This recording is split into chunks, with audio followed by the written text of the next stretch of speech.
Ka-adventure, isang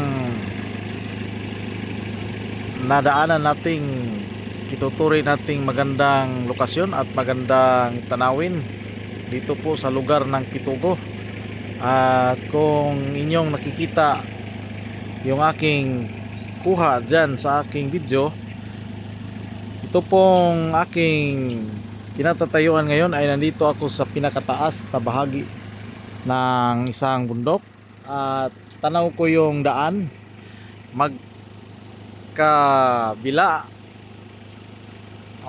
magkabilang bundok, at nakikita natin yung daanan doon sa gitna, kung saan ay yung daanan na yan ay papunta ng Minglanilla, Cebu.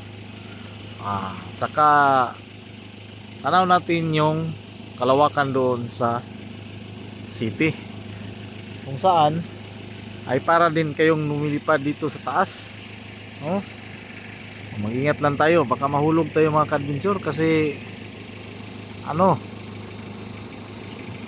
baka nandito tayo sa gilid, ang feeling ko ngayon parang akong lumilipad dito sa taas sa aking nakikita. Magkabila ang bundok, tanaw ko ang mga yung sa harapan ko, tanaw na tanaw ko yung mga istruktura, kabahayan at mga magandang tanawin. So nakikita ko mga ka-adventure ang mga formation ng ating may tuturing mountain formation. Ayan po, ganda, napakaganda talaga. Sana may cultivate nila itong maayos para magandang dito mag-relax, para naman sa mga adventurer na pwedeng mag-relax dito sa may Minglanilla, Cebu, makapag-relax sila dito sa bahagi. Kung may cultivar man nito, makukultivate nila ng ilang turismo. Sa ngayon hindi kasi na yung daan mismo is rough road pa yung daanan, at paputol-putol yung simentado.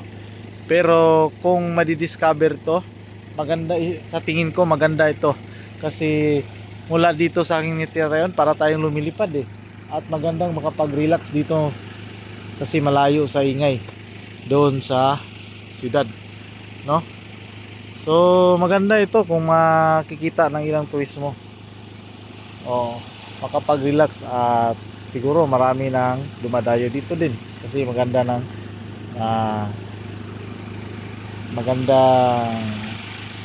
magandang dito magpahangin. Ayan po, ang lokasyon na to ay dito ito sa boundary ng Pitugo 1 at saka Pitugo 2 ng Minglanilla, Cebu City. Ayan po. So mga ka-adventures, ayan, tingnan nyo. Ayan, saksi kayo, nandito ako. Tingnan nyo mga ka-adventure, maganda talaga, in fairness. Ayan, napapalibutan siya ng bundok at sa gitna yung kalsada, kaso lang hindi pa tapos yung dito, yung road, yung daanan papuntang bayan. Ang lugar na to ay isa sa siguro kung may cultivar, isa sa ipagmalaki din ng turismo dito sa Minglanilla, kasi nakikita ko na parang overlooking, lalo na kung pupunta ka doon sa tuktok na yan. So napakaswerte talagang may-ari nitong lupa na to. Maraming magawang struktura na pwede nating magpalipas oras dito kung sasakali ay may kultivar na itong lupa yan. Ayan po ang aking may bahagi sa araw na to, sa aking paglilibot, sa aking tour of duty dito po sa Minglanilla, Cebu. At ngayon ay nandito ako sa boundary ng Pitugo 1 at 2, sakop po ng Minglanilla, Cebu. Isang magandang araw po sa inyong lahat, at pagpalain kayo ng Panginoon. Bye bye.